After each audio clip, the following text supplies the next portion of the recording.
Hello fighters, welcome to mister reasoning channel.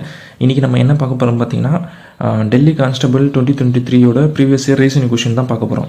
ஏன்னா நேற்று தான் நோட்டிஃபிகேஷன் வந்து ரிலீஸ் ஆகிருக்கு. 8000 வேகன்சி கிட்ட வந்திருக்கு, மேலு ஃபீமேல்லாம் சேர்த்து.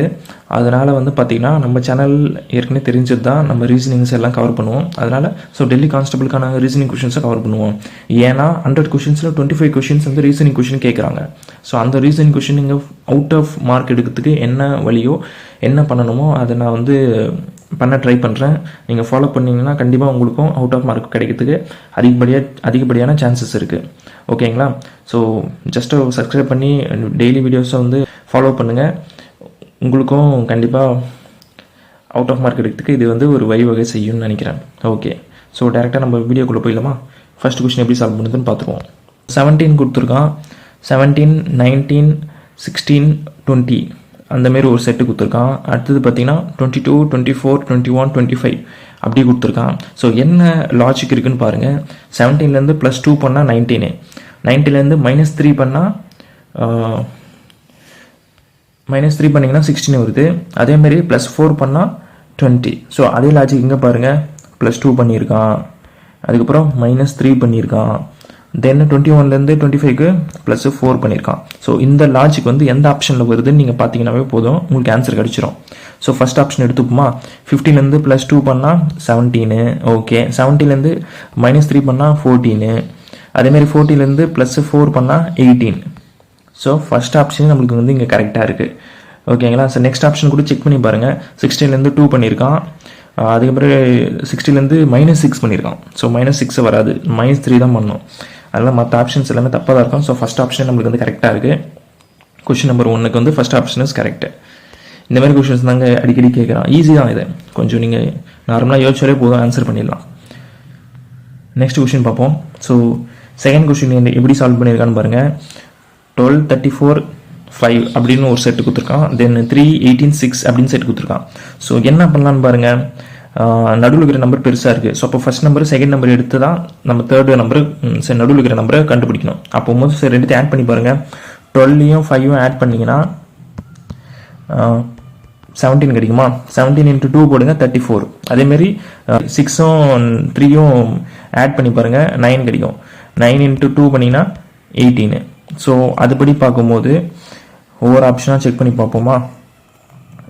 இந்த ரெண்டு நம்பரை ஆட் பண்ணால் 6 வருது. 6 × 2 பண்ணால் 12, இது வரல. நெக்ஸ்ட் பாருங்கள். 3 × ஆட் பண்ணால் 5, × 2 பண்ணிங்கன்னா 10. செகண்ட் ஆப்ஷன் இஸ் தான் ரைட் ஆன்சர். இவ்வளோ தாங்க, ஜஸ்ட் நார்மல் தான். நீங்கள் நம்பர்ஸ் வச்சுட்டு உங்களை வந்து ஒரு மைண்ட் கேம் விளையாடுவாங்க. அந்த மைண்ட் கேம் மட்டும் நீங்கள் கண்டுபிடிச்சிட்டிங்கன்னா போதும், ஆட்டோமேட்டிக்காக ஆன்சர் வந்து ஈஸியாக உங்களுக்கு கிடைச்சிரும்.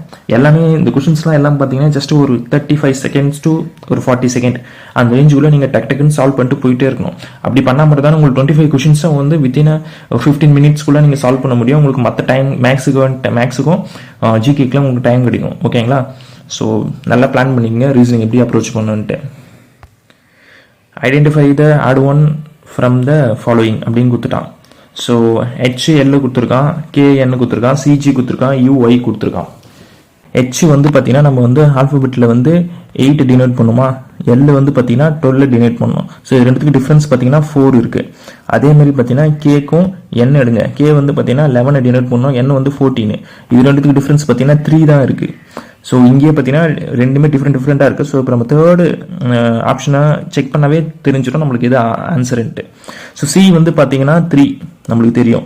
அதேமாரி G வந்து பார்த்தீங்கன்னா 7. டிஃப்ரென்ஸ் வந்து 4 இருக்குது. அப்போ இங்கேயும் 4 வந்திருக்கு, இதுலேயும் 4 வந்திருக்கு. KNல மட்டும்தான் 4 வரல. 3 வந்திருக்கு. அதனால option 2 is the odd one. Option 2 is the right answer for question number 3. ஓகேங்களா? இவ்வளோதான். நார்மலாக ஜஸ்ட்டு நீங்கள் ஐடென்டிஃபை பண்ணுற மாதிரி தான் இருக்கும். நீங்கள் எதுக்குமே பேனிக் ஆகாமல் ஈஸியாக சால்வ் பண்ணிட்டு போயிட்டே இருக்கலாம். ஃபோர்த் கொஷின் பாருங்கள். இது கொஞ்சம் ட்ரிக்கியான கொஷின். ட்ரிக்கினா அந்தளவுக்கு ட்ரிக்கி இல்லை, கொஞ்சம் நீங்கள் யோசிச்சினாவே நீங்கள் ஈஸியாக ஆன்சர் வந்துடும். In a certain code language, price is coded as a certain number and think is coded as that number and what will be the slide is coded for அப்படின்னு கேட்டிருக்கான். Okay, price வந்து என்னென்னு எடுத்திருக்கான்? 59161826ன்னு கொடுத்துருக்கான். இங்கே நீங்கள் என்ன பண்ணுங்கள், ஃபஸ்ட்டு 59 கொடுத்துருக்கானா? 5 எதை டினோட் பண்ணுதுன்னு பாருங்கள். 5 வந்து பார்த்தீங்கன்னா டினோட் பண்ணும். கரெக்டுங்களா? அப்போ வந்து பார்த்தீங்கன்னா ஆல்ஃபபெட்டிக்கல் ஆர்டரில் எழுதி பாருங்க. ஈக்கு அப்புறம் என்ன வரும்? ஐ வரும். ஐக்கு அப்புறம் என்ன வரும்? பி வரும். ஆர் வரும். Z வரும். அடி வந்து கடைசியாக 26 வரணும். 26 கடைசியாக வந்திருக்கு. ஆர் வந்து 18 யூனிட் போனோம், 18 வந்திருக்கு. ஸோ அதுதான் நம்ம கண்டுபிடிச்சிட்டோம். அதனால டேரெக்டாக நம்ம வந்து ஸ்லைடை வந்து ஆல்ஃபபெட்டிக் ஆர்டரில் எழுதுவோம். ஆல்ஃபபெட்டிக் ஆர்டரில் எழுதும்போது என்ன வரும்? ஃபர்ஸ்ட் டி வரும், அதுக்கப்புறம் இ வரும். ஸோ அப்போ டிஇ வர மாதிரி என்ன இருக்குன்னு பாருங்க. டிக்கு வந்து 4, இக்கு வந்து 5. 4, 5ல ஸ்டார்ட் ஆகிற ஆப்ஷன் எங்கே இருக்குன்னு பாருங்க.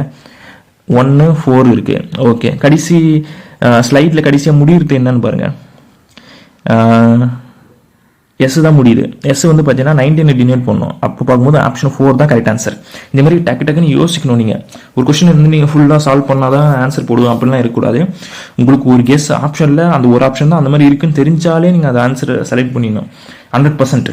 ஏன்னா அப்போ உங்களால் டைம் சேவ் பண்ண முடியும். காம்படிட்டிவ் எக்ஸாம் பொறுத்தவரைக்கும் டைம் தான். டைம் மேனேஜ்மெண்ட் இருந்தாவே போதும், நீங்கள் ஈஸியாக மார்க் எடுத்துகிட்டு போயிடலாம். So final question. இந்த கொஷின் எப்படி சால்வ் பண்ணுறதுன்னு பாருங்க. டைஸ் கொடுத்துட்டான். டைஸ் கொடுத்துட்டு ஏவோட ஆப்போசிட் லெட்டர் என்னன்னு கேட்குறான். ஓகே, இதுக்கு நான் ஒரு ட்ரிக் சொல்கிறேன். அந்த ட்ரிக்கை நீங்கள் ஃபாலோ பண்ணிங்கன்னா ஈஸியாக இருக்கும். ஸோ அது என்னன்ட்டு பாருங்க. இந்த 2 டயக்ராமையும் பாருங்க. இதில் ஏ வந்து காமனாக இருக்கா. ஸோ அப்போ ஏ வச்சு நம்ம போவோம். ஏலேருந்து கிளாக் வைஸில் நீங்கள் எழுதிக்கங்க. ஏ பி சி. அதேமாரி இதையும் கிளாக் வைஸில் எழுதுங்க. ஏ டி இ. ஸோ இந்த மாதிரி ஏன் எழுதிருக்குன்னா, இப்போ சிக்கு ஆப்போசிட் வந்து இ, பிக்கு ஆப்போசிட் வந்து டி, ஏக்கு ஆப்போசிட் வந்து மிச்சம் என்ன ரிமைனிங் லெட்டர் இருக்கு? எஃப் தான் ரிமைனிங் லெட்டராக இருக்கு. ஸோ அப்போ F is the correct answer. So இந்த மாதிரி எழுதிக்கிட்டீங்கனாலே போதும், உங்களுக்கு ஆன்சர் ஈஸியாக வந்துடும். ஸோ ஏவோட ஆப்போசிட் வந்து எஃப். இல்லை எங்களுக்கு இந்த மாதிரி எழுத கஷ்டமாக இருக்குது, வேறு எப்படின்னு பார்க்கலான்னு பார்த்தீங்கன்னா, ஸோ அப்போ அதுக்கு இன்னொரு மெத்தட் வந்து சொல்கிறேன். இப்போ இது ரெண்டுத்துலையுமே ஏ இருக்குது. ஸோ அப்போது இதுக்கு ஆப்போசிட்டாக பி வராது, சியும் வராது, டியும் வராது, இயும் வராது. அப்போ ஆப்ஷனில் பாருங்கள், பி அவுட்டு, டியும் அவுட்டு, இயும் அவுட்டு, மிச்சம் இருக்குது எஃப் மட்டும்தான். அந்தமாரி நீங்கள் வந்து செக் பண்ணலாம். ஓகே, ஸோ இந்த 5 கொஷின்ஸ் நீங்கள் பார்த்துருப்பீங்க. இது 5 கொஷினுமே ஒவ்வொரு டைப்லேருந்து நான் எடுத்து போட்டிருக்கேன். ஸோ இந்த 5 கொஷின் உங்களுக்கு தெரிஞ்சால் கண்டிப்பாக உங்களுக்கு ஒரு 5 மார்க் உங்கள் கையில் இருக்குது அப்படின்னு நீங்கள் நினச்சிக்கலாம். Dam sure. நீங்கள் அதனால் டெய்லி ப்ராக்டிஸ் பண்ணுங்கள். டெய்லி நானும் வீடியோஸ் அப்லோட் பண்ணுறேன். சப்போர்ட் பண்ணுங்கள், சப்ஸ்கிரைப் பண்ணி ஃபாலோ பண்ணுங்கள். We will meet in next level. ஓகேங்களா? தேங்க்யூ.